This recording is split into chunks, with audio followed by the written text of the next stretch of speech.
Hello friends, one step to success channel में आपका स्वागत है। कैसे हैं आप सब? आई होप आप सब अच्छे होंगे। आज हम फर्स्ट ईयर के फाउंडेशन कोर्स भाषा और संस्कृति की इकाई 1 देखने वाले हैं। इसका चैप्टर है मातृभूमि, जिसके रचयिता मैथिली शरण गुप्त हैं। बीए, बीबीए, बीएससी सभी के फाउंडेशन कोर्स एक ही होते हैं। तो आइए चैप्टर शुरू करते हैं। सबसे पहले हम मैथिली शरण गुप्त का एक छोटा सा परिचय जानेंगे। हम चैप्टर में आगे से डिटेल में भी देखेंगे। तो मैथिली शरण गुप्त का जन्म उत्तर प्रदेश के झांसी में हुआ था 3 अगस्त 1886 में। 3 अगस्त को कवि दिवस के रूप में मनाया जाता है। वहीं इनके पिता रामचरण थे तथा माँ काशीबाई थी, वैष्णव थे। वहीं 2 बार मैथिली शरण गुप्त राज्यसभा के सदस्य भी रह चुके। इनकी मृत्यु 1964 में 12 दिसंबर 1964 में हुई। वहीं मैथिली शरण गुप्त द्वारा रचित खंडकाव्यों की संख्या 19 है। इनका महाकाव्य है प्रसिद्ध साकेत। वहीं इन्हें पद्म भूषण एवं पद्म विभूषण से भी सम्मानित किया गया। महात्मा गांधी ने इन्हें राष्ट्र कवि की उपाधि प्रदान की है। अब देखेंगे लघुत्तरीय प्रश्न। मातृभूमि कविता में मातृभूमि के आभूषण क्या क्या हैं?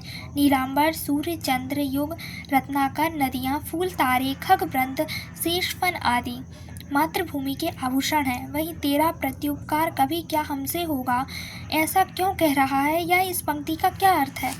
तो मातृभूमि माँ के समान है। जिस प्रकार बेटा माँ की ममता का प्रत्युपकार नहीं कर सकते, अर्थात बदला नहीं चुका सकता है, उसी प्रकार हम मातृभूमि का भी प्रत्युपकार नहीं कर सकते हैं, क्योंकि मातृभूमि का स्थान सर्वोच्च है और वह हमारी माँ है।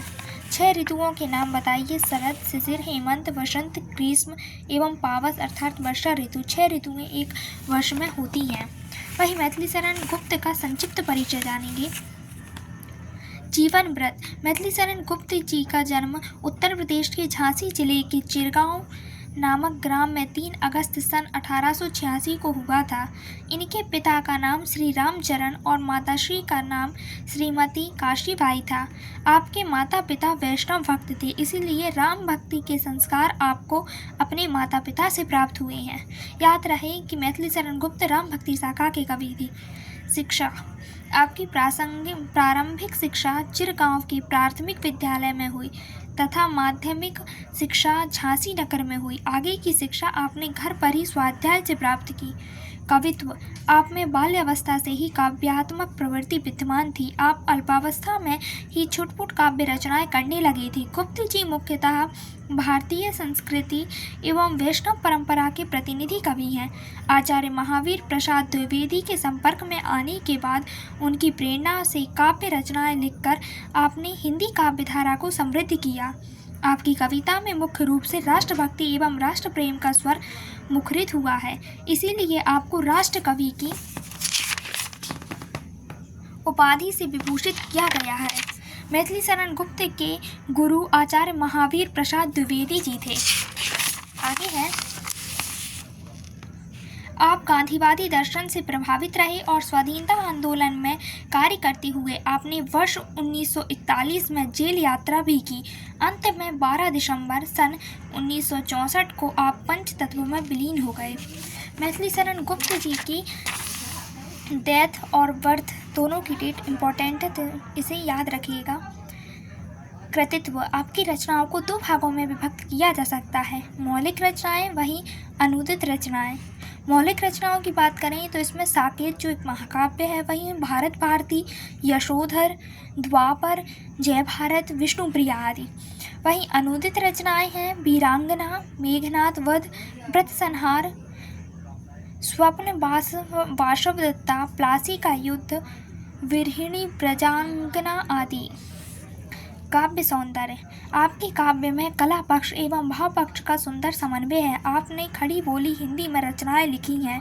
आपकी भाषा सरल, सुबोध एवं भावानुगामिनी है तथा गुप्त जी सहज कवि थे, इसीलिए अलंकारों ने स्वयं ही इनके काव्य में स्थान पा लिया। इनके काव्य में मुख्यतः उपमा, उत्प्रेक्षा, रूपक, अनुप्रास, श्लेष आदि अलंकारों का प्रयोग वैशिष्ट्य दर्शनीय है। आपके काव्य में प्रायः सभी रसों का परिपाक दृष्टिगोचर होता है।